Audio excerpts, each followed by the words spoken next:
सीताराम। सीताराम। क्या मेरा प्रश्न ये है कि जब रावण और राम जी दोनों शिव जी के भक्त थे तो फिर उन दोनों की दोस्ती क्यों नहीं हुई?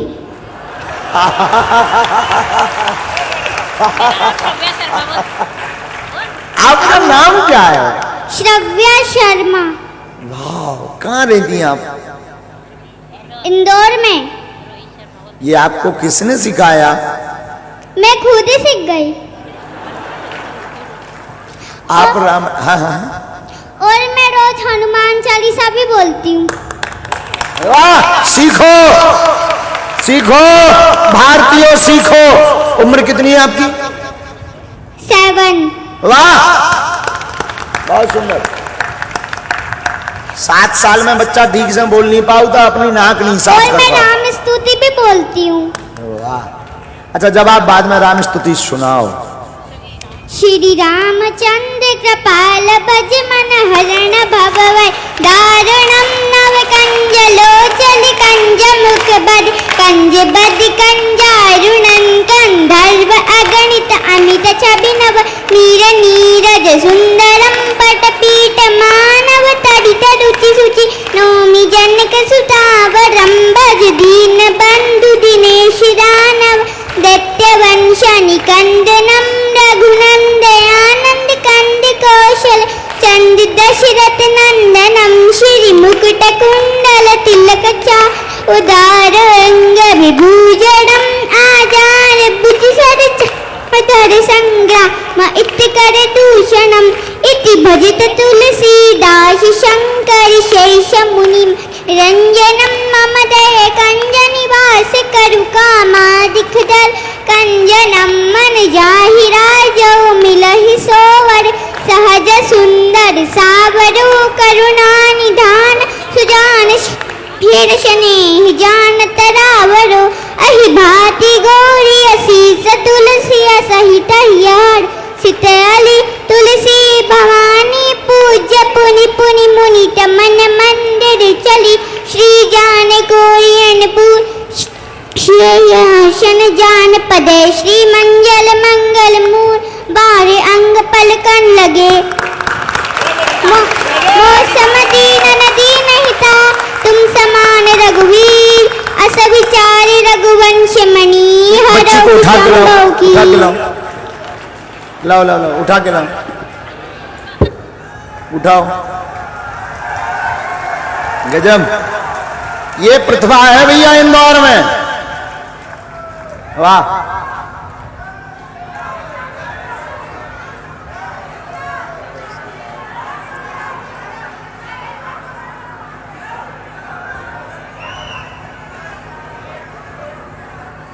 यहां खड़ा करो।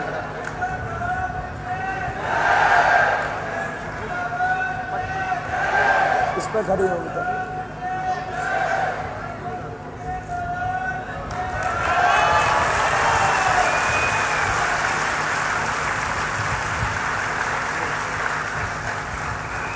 ये फोटो एक बार ताली बजाओ झूम के।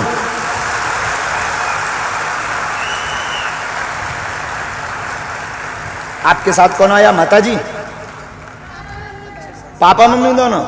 अच्छा, पापा कहाँ हैं आपके? वाह पंडित जी, गजब, बहुत सुंदर संस्कार, बहुत गजब। हम खुश हो गए, हृदय एकदम गदगद हो गया। और ये इंदौर में प्रतिभा है,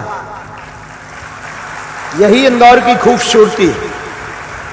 लोगों को लग रहा होगा कि इंदौर की खूबसूरती गार्डन बड़े बड़े मॉलों से है, बड़े बड़े भवनों से है, पर बागेश्वर धाम के दास की दृष्टि में इंदौर की खूबसूरती ऐसी बच्चियों से है।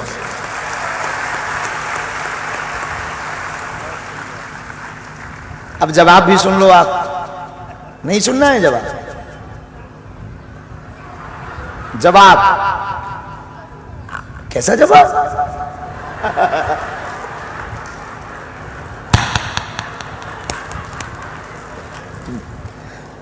आज क्या खा के आए थे आप? भिंडी की सब्जी। भिंडी की सब्जी? वाह, शंकर जी और रावण दोनों शिव भक्त थे, इसमें कोई संदेह नहीं। बिटिया ने प्रश्न किया कि दोनों में दोस्ती क्यों नहीं हुई। अब इसका तो कहीं शास्त्र में जवाब है नहीं, पुराणों में तो ऐसा लिखा नहीं। शास्त्र में वर्णन आया है कि एक बार भूत भावन महादेव से किसी ने पूछा कि आप सबको सलाह देते हैं, रावण को क्यों नहीं सलाह देते हैं कि राम जी से विरोध ना करें। बोले हम रावण को क्या सलाह दें, रावण इतना विचित्र आदमी है कि वो हमारे सामने आता है तो हंसने लगता है। शंकर जी के सामने जब रावण आता है तो हंसने लगता। बोले विचित्र बात है, तुम उनके गुरु हो, तुम्हारे सामने वो हंसने क्यों लगता। बोले हमसे कहने लगता गुरु जी ये थे देखो तुम्हारे तो 5 ही मूड है, थे तो 10 है। तो उसको समझाना बड़ा मुश्किल। हमारी दृष्टि से राम जी के मन में तो ऐसा कोई भाव नहीं था, पर बिटिया ने जो प्रश्न कहा किया है उस पर हमारी मत कहती है राम जी के मन में ऐसा कोई भाव नहीं, पर रावण बहुत श्रेष्ठ भक्त बनने के चक्कर में दोनों में दोस्ती नहीं हो पाई है। आज के जमाने में भी गुरुओं के जैसे हमारे चेला हैं, सो हमारे गुरु आपस में चेला आपस में लड़त रहा श्रेष्ठ बनने के चक्कर में कि हम गुरु जी के ज्यादा नजदीक हैं। तो हमें ये लगता है कि राम जी में तो ऐसा भाव नहीं था, पर रावण में ऐसा भाव था कि हम गुरु जी के हम ही श्रेष्ठ भक्त बने रहे, इसलिए रावण ऐसा उपद्रव करता रहा, इसलिए रावण से दोस्ती नहीं भई। राम जी ने तो कई बार प्रयास किया, एक बार अंगद जी को भेजा, एक बार हनुमान जी को भेजा, विभीषण से भी खबर पहुंचवाई, उत्तम पुलस्त मुनि ने भी खबर भेजी कि रावण विरोध छोड़ दो, राम जी की शरण ले लो, मित्रता कर लो, लेकिन नहीं मानी। मंदोदरी ने भी कहा, तब भी रावण नहीं माना। मतलब राम जी तो दोस्ती चाहते थे, रावण खुरापाती था, रावण को बुद्धि नहीं थी, रावण नहीं चाहता था, वो अपने अभिमान के चक्कर में दोनों की दोस्ती नहीं हो पाई। संतुष्ट हैं आप? हाँ। और क्या आता है आपको? पापा आपके लड़ते हैं? पिताजी? बहुत अच्छा, खूब आगे। और मुझे 40 मंत्र भी आते हैं। अब रहने दो, एक राम कथा की गद्दी तुम्हारी ही लगवा देते हैं।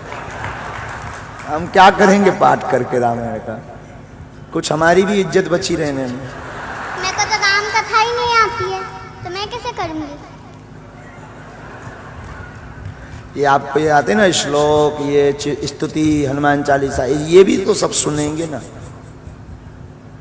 ठीक है।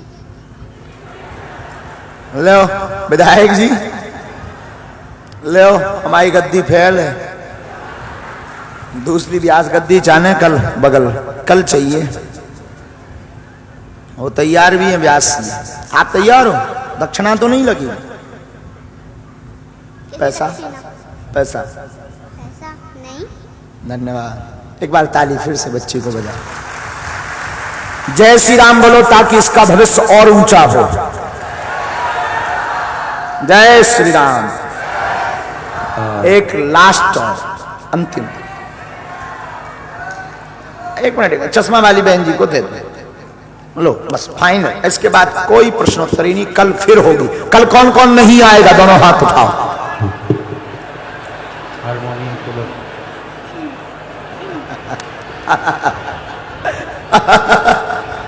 अच्छा उल्टा हो गया, आएगा कौन कौन?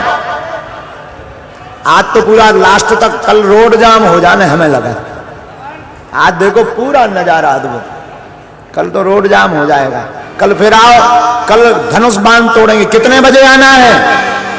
अब कल सीधा 4 बजे आना है, दरबार भी नहीं है, भभूति नहीं। बोलो क्या नाम है आपका? सीताराम गुरुजी। सीताराम जी। मेरा नाम ऋतिका रघुवंशी है। बोलिए। मेरा प्रथम प्रश्न ये है कि आदित्य योग तथा चांडाल योग क्या होता है, तथा मेरा द्वितीय प्रश्न ये है कि यदि परिवार में कोई शांत हो जाता है तो कितनी पीढ़ी तक का तथा कितने दिनों का छूतक माना जाता है? वाह सुंदर प्रश्न। कहाँ से हो आप? इंदौर से। इंदौर से। आदित्य योग और चांडाल योग, ये ज्योतिष में इसका वर्णन आया है। ज्योतिष के अंतर्गत कुंडली में भी चांडाल योग लगता है, कुंडली में भी चांडाल योग लगता है। आदित्य योग और चांडाल योग ग्रह दशा के अनुसार, बीच में मत बोलो, बीच में मत बोलो, ग्रह दशा के अनुसार आदित्य योग और चांडाल दोष लगता है। आदित्य योग कोई दोष नहीं है, आदित्य योग कोई दोष नहीं है, चांडाल जरूर एक दोष है, जो दोष ग्रह दशा के कारण लगता है।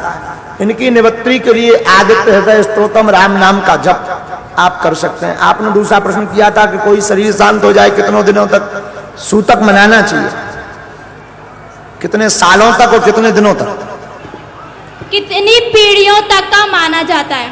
कितनी पीढ़ियों तक का। ये कोई त्योहार पर अगर सनातनी हिंदू के घर में कोई शांत हो जाता है तो जब तक उसी त्योहार पर किसी का जन्म ना हो तब तक का केवल उस तिथि का सूतक माना जाता है। और सामान्यतया 13 दिन का, और अगर कोई घर का कोई विशिष्ट बुजुर्ग अथवा घर का मुखिया शांत हो गया तो मंगल कार्य के लिए 1 साल तक का सूतक शास्त्र विधि अनुसार माना जाता है। ये इसका जवाब, शेष चर्चा कल।